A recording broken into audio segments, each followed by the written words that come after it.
Boa noite, queridos amigos internautas. Sejam muito bem-vindos à 10ª aula do curso A Obsessão e a Terapêutica Espírita. Antes de iniciarmos a nossa aula, vamos ler um trecho do Evangelho segundo o Espiritismo e fazer a nossa prece. Capítulo 27. Pedi e obtereis. As qualidades da prece. Quando vos apresentardes para orar, se tiverdes qualquer coisa contra alguém, perdoai-o, para que vosso Pai que está nos céus também vos perdoe os vossos pecados. Se não perdoardes, vosso Pai que está nos céus não perdoará os vossos pecados. Está em Marcos 11, 25 e 26. Vamos então elevar os nossos pensamentos a Deus, Pai de amor e infinita misericórdia, a Jesus, Mestre querido, e a Irmã Maria Angélica, mentora de nossa casa, agradecendo a oportunidade deste estudo que traz tantos esclarecimentos sobre a obsessão e nos mostra que estamos sempre amparados, que seremos sempre socorridos e consolados, mesmo que tenhamos escolhido os atalhos da vida. Que possamos aproveitar os ensinamentos da querida Sueli Caldas Schubert, que nos deixou um legado maravilhoso em seus livros. Que ela possa, do plano espiritual, receber a nossa gratidão e o nosso carinho.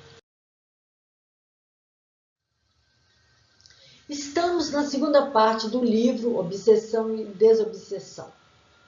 Quem está nos acompanhando desde o início do curso já tem uma maior compreensão para o grande problema da obsessão, que no conceito de Manuel Filomeno de Miranda é uma verdadeira pandemia que assola a humanidade da Terra e precisa ter um tratamento terapêutico sério oferecido pelas casas espíritas.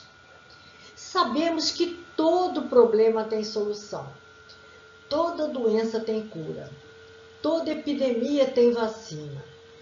A obsessão também tem a sua terapêutica, que será estudada em nossa aula de hoje. Vamos conhecer 2 recursos preciosos para nos libertarmos de todo tipo de obsessão. São eles a prece, vamos entender o seu valor no capítulo 3, e a reforma interior urgente e necessária, que será explicada no capítulo 4. Sueli abre o capítulo 3 com um trecho do livro A Gênese, capítulo 14, item 46, onde Kardec nos dá uma informação importante. Diz ele: em todos os casos de obsessão, a prece é o mais poderoso meio de que se dispõe para demover de seus propósitos maléficos o obsessor. Notem que Kardec se referiu à prece como o mais poderoso meio. Ele não disse que é um dos meios poderosos. Ele afirmou o mais poderoso meio que está à disposição. De quem? De todos nós. Mas será que a prece tem tanto poder assim para libertar um obsidiado de seu obsessor? Será que ela é forte o bastante para mudar as intenções do espírito mau, que só quer prejudicar, que deseja se vingar? Para entendermos melhor a importância da prece, vamos fazer uma comparação bem simples.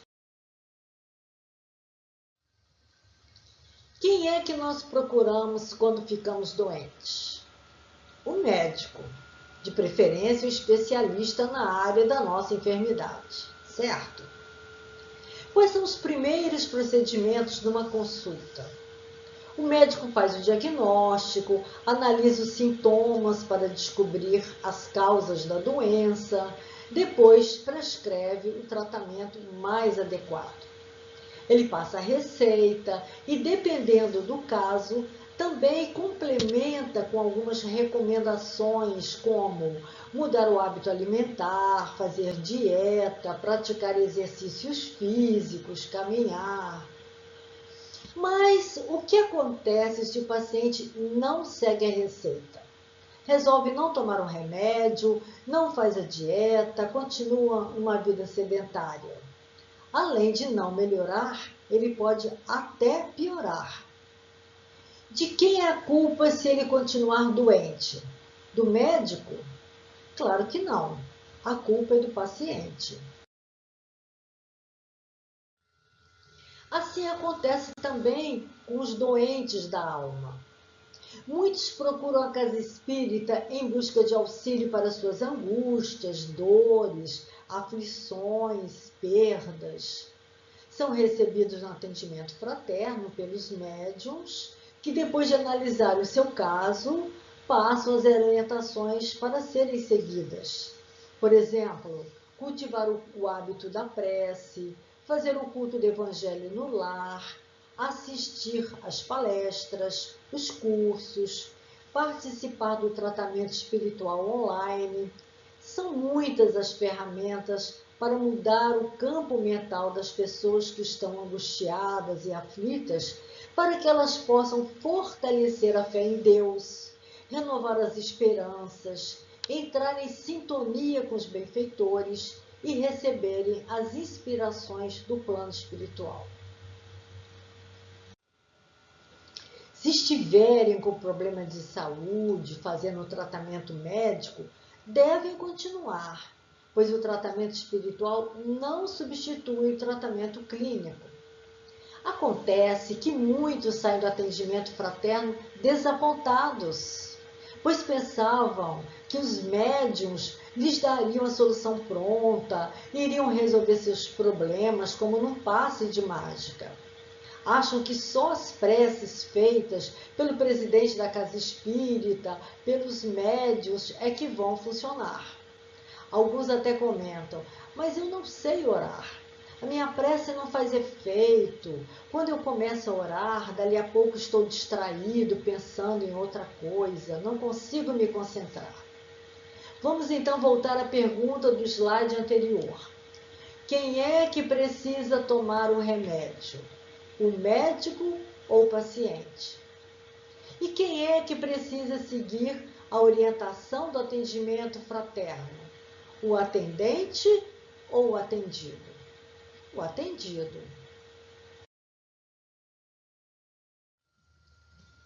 Quando nós afirmamos que o paciente precisa fazer a sua parte, nós não estamos excluindo as preces dos trabalhadores da casa espírita, de maneira nenhuma.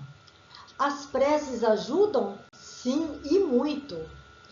Além de acolherem todos os que ali chegam solicitando auxílio, os médiuns também se unem para fazer a irradiação dos nomes das caixinhas de prece e todos aqueles que passaram pelo atendimento. Porque orar pelo próximo é mais do que um dever cristão, é um ato de amor, conforme nos aconselha o apóstolo Tiago, quando diz: orai uns pelos outros, a fim de que sareis, porque a prece da alma justa muito pode em seus efeitos.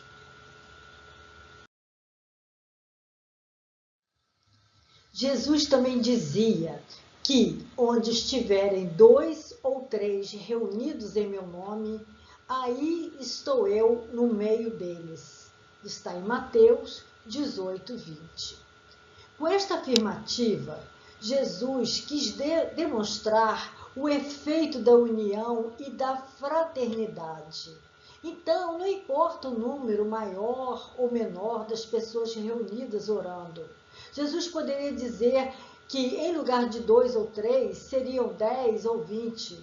Não é isso. O que importa é o sentimento de caridade que anima as pessoas. Porém, a prece mais eficaz é aquela que é feita por nós mesmos. A proposta da oração é abrir o nosso coração como se abre ao melhor amigo. Quando nós vamos a uma sessão terapêutica, o que é que nós queremos?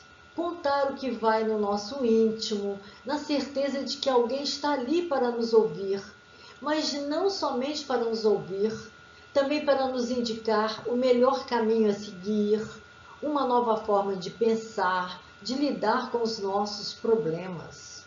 E quando nós abrimos o nosso coração a Deus, é exatamente isso que está acontecendo. Não existe melhor psicoterapia do mundo do que a oração. É por isso que a oração não pode ser uma mera repetição, porque quando estamos repetindo, nós não estamos refletindo. As palavras ficam só nos lábios, não saem do coração. Não estamos colocando diante de Deus as nossas angústias ou até as alegrias daquele momento. Não estamos sendo autênticos. O poder da oração já foi comprovado pela ciência. Estudos neurocientíficos mostram que durante a oração, algumas áreas do cérebro passam a funcionar de forma diferente. Os lobos frontais, responsáveis pela concentração, são ativados. O sistema límbico, encarregado das emoções, ele é acionado, liberando substâncias importantes que trazem para nós um sentido de pertencimento, melhora a nossa autoestima e nós temos então uma sensação de bem-estar muito grande. No capítulo 23 do Evangelho segundo o Espiritismo, item 9, Kardec explica a ação da prece. Diz ele que a prece é uma invocação. O que é uma invocação? É um chamamento, um clamor, um pedido de socorro, proteção. Quando nós passamos por uma situação difícil, o que é que nós fazemos? Procuramos ajuda. A quem nós recorremos? Ao nosso anjo da guarda, a Jesus e a Deus. E continua. Por seu intermédio, entramos em comunicação pelo pensamento com o ser a quem nos dirigimos. Esta comunicação é feita pelo pensamento. E como é que o pensamento chega até o plano espiritual? Ao contrário do som, que é transmitido pelo ar, mas só alcança até um determinado limite, o pensamento é transmitido pelo fluido cósmico. Por isso, ele não encontra barreiras, nem é limitado pela distância. Isso significa que todo pensamento chega até o seu destino. Ele vai até o ser a quem nos dirigimos e ultrapassa a velocidade da luz. O pensamento, meus amigos, é instantâneo. Por isso é que nós podemos afirmar que nenhuma prece fica sem resposta. A ajuda sempre vem. É claro que quando nós falamos que a ajuda sempre vem, não significa dizer que nós vamos receber tudo aquilo que desejamos, pois muitas vezes o que pedimos não é o melhor para nós. Deus sabe do que precisamos. No capítulo 23, item 10, Kardec fala sobre o poder da prece, dizendo: a energia da comunicação está na razão direta da energia do pensamento e da vontade. O que isso quer dizer? Que quanto mais sincera for a nossa intenção, maior será a potência da energia do pensamento e da vontade, para que a nossa prece alcance o alvo desejado. Complementa Kardec. É assim que a prece é ouvida pelos espíritos em qualquer lugar em que eles se encontram, que se comunicam entre si, que nos transmitem suas inspirações e que se estabelecem as relações à distância entre os encarnados. Imaginemos se em 1864, quando o Evangelho segundo o Espiritismo foi publicado, se o mundo já tivesse acesso à tecnologia da internet naquela época, certamente Kardec teria feito uma comparação da comunicação instantânea do pensamento com a transmissão de um satélite para qualquer lugar do planeta. A prece seria uma espécie de conexão 5G com Deus, diria ele. Um sinal de Wi-Fi sem interferências, uma ligação direta com um plano maior.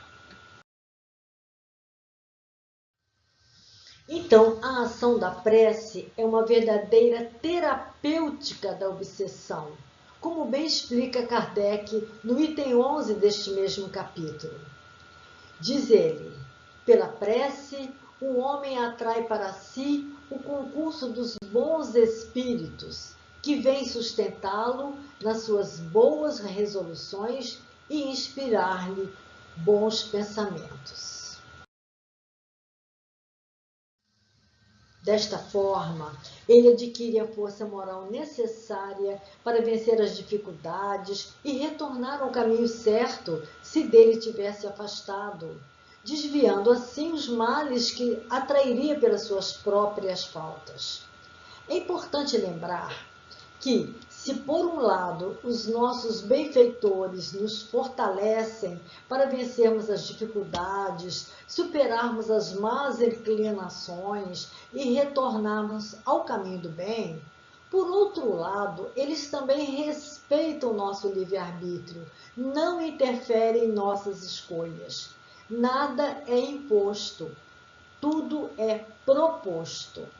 E quantas vezes, meus amigos, a ajuda do nosso anjo guardião está ali, nítida, debaixo do nariz, mas a gente teme não aceitar e não ouvir. Ficamos acomodados na nossa zona de conforto, não nos movimentamos, não fazemos nenhum esforço esperando que a solução caia do céu de paraquedas. Por isso, Jesus nos alertava que, além de fazer a prece pedindo ajuda dos benfeitores, precisamos também fazer a nossa parte. E o seu recado é bem claro no capítulo 25 do Evangelho: buscai e achareis. Ajuda-te que o céu te ajudará. Pedi e vos será dado. Buscai e achareis. Batei a porta e se vos abrirá, porque todo aquele que pede, recebe, e o que procura, encontra, e se abrirá aquele que bate a porta.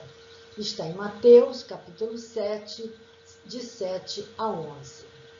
Então, meus amigos, a gente vê que não basta pedir, é preciso querer ser ajudado, ter a vontade firme, não ficar esperando que algum milagre caia dos céus.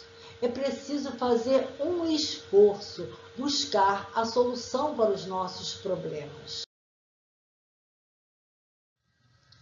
Jesus exemplificou esse ensinamento em várias passagens. Sempre que ele encontrava um doente em seu caminho, ele perguntava: queres ser curado? Parece uma pergunta óbvia, não? Se a pessoa está ali, é que ela quer se livrar do seu mal, da sua doença. Acontece que muitos daqueles que pediam a cura queriam apenas a cura do corpo, mas não a cura da alma. E Jesus conhecia muito bem o íntimo de todas as criaturas. Na passagem da cura do paralítico no tanque de Betsaida, esta advertência fica muito nítida. Existia em Jerusalém um tanque cujas águas o povo considerava como sendo milagrosas. Diziam que de tempos em tempos um anjo passava por ali e movimentava as águas. O enfermo que estivesse naquele momento em que as águas se movimentassem e pulasse no tanque ficaria curado. Natural que muitos enfermos, cegos, coxos, paralíticos se reunissem ao redor do tanque, esperando que a água se movesse.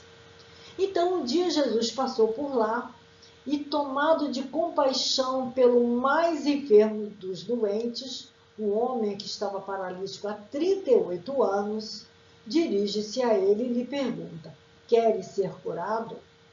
Mas, ao invés de responder que sim, quero, o paralítico começou a reclamar que ninguém o ajudava a entrar no poço das águas milagrosas. Então Jesus lhe respondeu: levanta-te, toma o teu leito e anda. Em outras palavras, Jesus queria dizer para o doente: para de ficar reclamando, saia do vitimismo, assuma o controle da sua doença, mude o padrão do vibratório e siga em frente.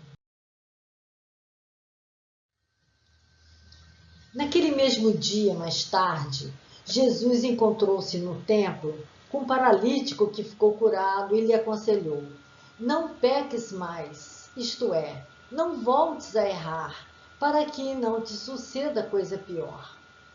Não peques mais significa: mude o rumo da sua vida, faça diferente, siga o caminho do bem para não voltar a adoecer. Porque nenhuma intervenção espiritual poderá acontecer sem que primeiramente ocorra uma transformação interior, sem o despertar de consciência dos enfermos, porque o paciente é sempre o agente da sua própria cura. Portanto, a terapêutica da cura, além do pedido de ajuda através da prece, precisa ser complementado com outro recurso muito importante: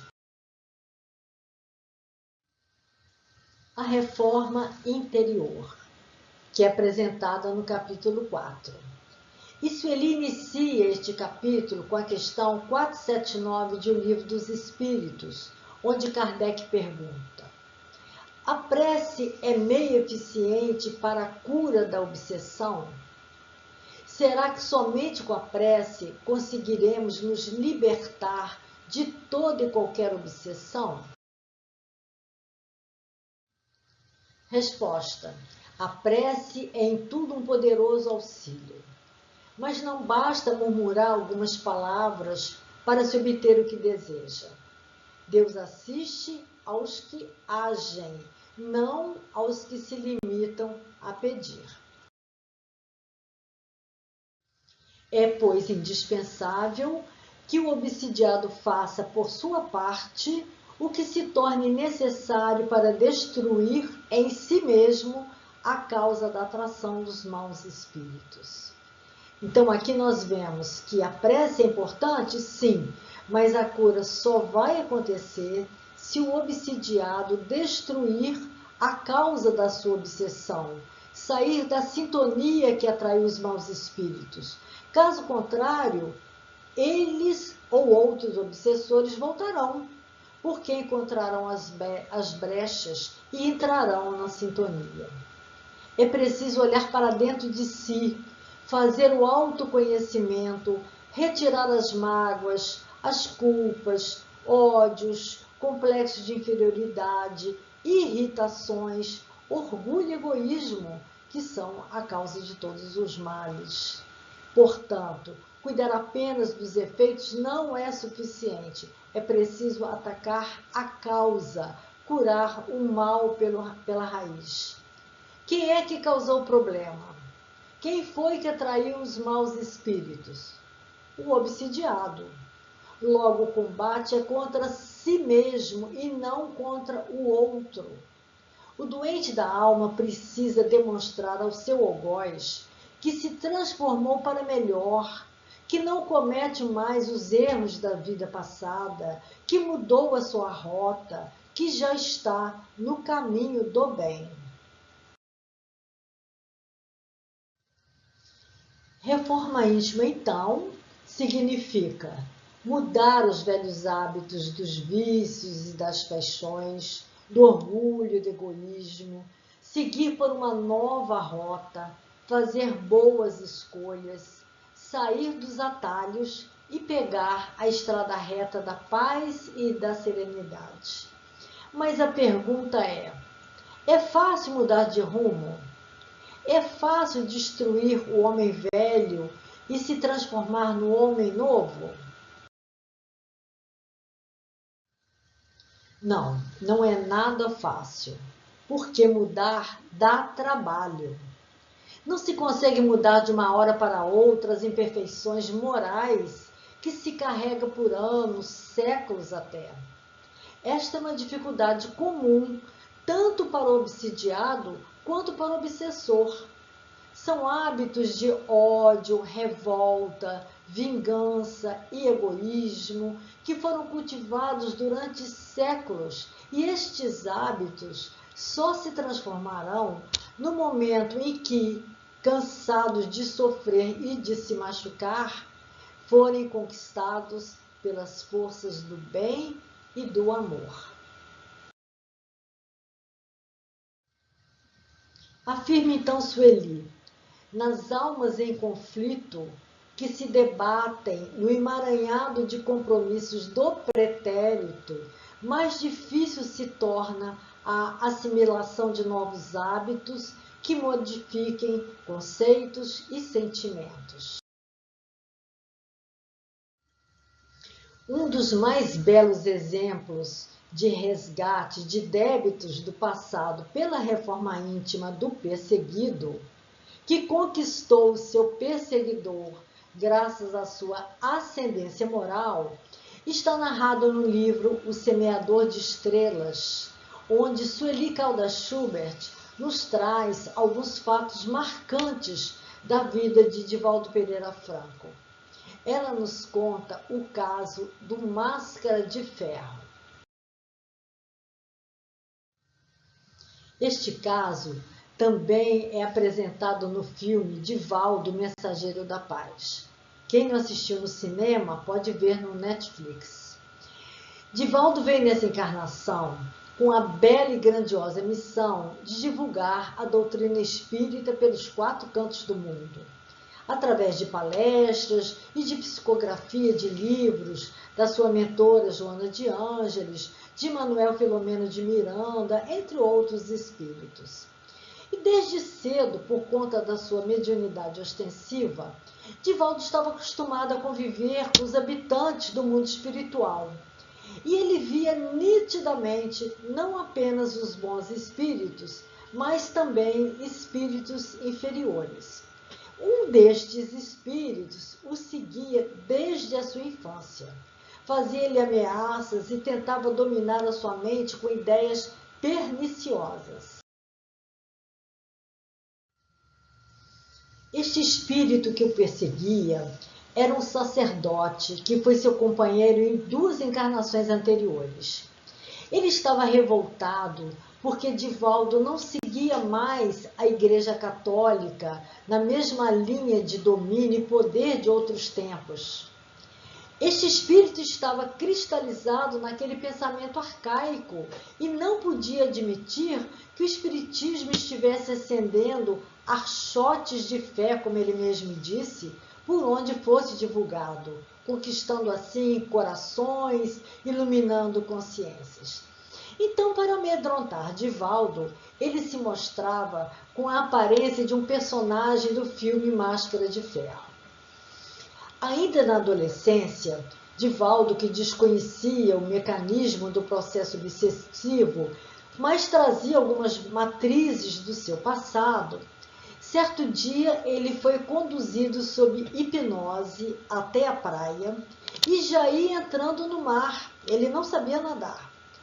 Mas a ajuda da espiritualidade interferiu através de Nilson, seu amigo, que estava sempre por perto, e o socorreu, evitando que ele se afogasse. Muitos outros episódios dolorosos aconteceram na vida de Divaldo. Teve até um episódio de uma agressão em via pública. A perseguição do Máscara de Ferro durou 30 anos, imaginem. Mas Divaldo, que nesta encarnação abraçou a tarefa de mensageiro da paz, ele não esmoreceu em momento nenhum e continuou firme, exercitando seu amor ao próximo na mediunidade com Jesus. Vocês devem estar se perguntando: E Joana de Ângeles, a mentora do Divaldo? Por que ela não o defendia nem o protegia deste adversário tão feroz? É que ela sabia que Divaldo precisava vivenciar aquele confronto e acertar pendências do passado, e que agora ele tinha todas as condições para vencer este bom combate. Ela tinha certeza que a rendição do Máscara de Ferro iria acontecer brevemente, e este dia chegou. Certa noite, alguém bateu à porta da mansão do caminho, onde Divaldo abrigava dezenas de crianças que tinham sido abandonadas. Quando ele abriu a porta, viu que tinha sido colocado ali um bebê, enrolado numa manta muito suja. Era uma menininha com poucas semanas de vida, muito magra, num estado deplorável de debilidade. No momento não havia espaço nem recursos para receber mais ninguém, mas Divaldo ficou sensibilizado com aquela criança tão frágil e não pensou duas vezes. Recebeu-a em seus braços e disse que iria adotá-la, como fez com todas as outras crianças. Foi quando lhe apareceu Máscara de Ferro, muito emocionado, que lhe contou que aquela criança era a reencarnação de sua mãe. E ele deveria amar a quem a ajudasse na sua tarefa de redenção. Chorando, ajoelhou-se e pediu a Divaldo que o ensinasse a amar Jesus como ele o amava. Encerrava-se assim o capítulo daquela obsessão de uma forma sublime, demonstrando o poder do amor e da caridade ao próximo. Como dizia o discípulo Pedro, o amor cobre a multidão de pecados. Chegamos ao final de nosso estudo, concluindo que a doutrina espírita é a terapêutica completa para obsidiados e obsessores, e também para todos nós que trazemos ainda tantos débitos de vidas anteriores. Resgatando o passado, abrimos novas perspectivas para o futuro, porque já temos entendimento maior que o amor de Deus sustenta a todas as criaturas que buscam ajuda. Ninguém fica desamparado. Compreendemos também que a justiça do Pai é igual para todos, mas ela é feita sobretudo de amor e misericórdia, possibilitando aos doentes da alma as oportunidades de redenção que devem ser aproveitadas hoje, aqui e agora. Vamos agora fazer a nossa prece de encerramento, agradecendo muito a Jesus, que nos enviou, através de Kardec, a doutrina espírita, para nos mostrar o caminho que nos levará até Ele. Que saibamos aplicar em nossas vidas os ensinamentos do Evangelho de Jesus e aproveitarmos esta encarnação para fazermos a nossa reforma íntima, sabendo que ainda temos muito que melhorar. Então pedimos, Senhor, que abençoe os nossos esforços, ampare a nossa jornada e seja sempre o nosso modelo e guia. Não perca a próxima aula, onde iremos estudar a ação do pensamento e o poder da vontade. Vamos ao chat?